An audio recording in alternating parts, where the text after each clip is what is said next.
Hi friends! ఈరోజు మనము ప్రతిరోజు రాత్రి తీసుకోవాల్సినటువంటి ఆరోగ్యకరమైన రాగి సూప్ రెసిపీని తెలుసుకుంటున్నాం.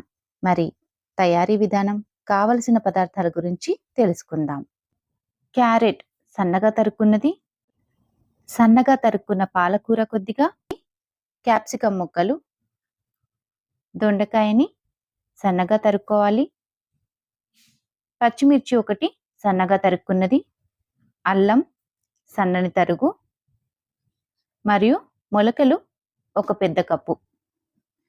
ముందుగా గిన్నెలో 2 పెద్ద గ్లాసుల నీళ్లు పోసుకోవాలి. తగినంత పింక్ సాల్ట్ వేసి మూత పెట్టి మరగనివ్వాలి.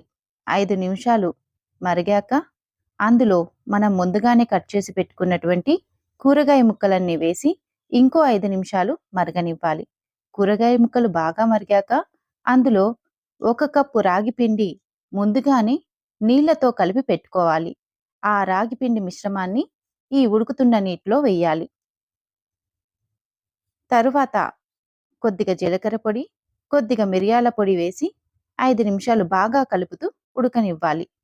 అంతే, ఆరోగ్యకరమైన రాగి సూప్ డిన్నర్ కోసం రెడీ అయిపోయింది.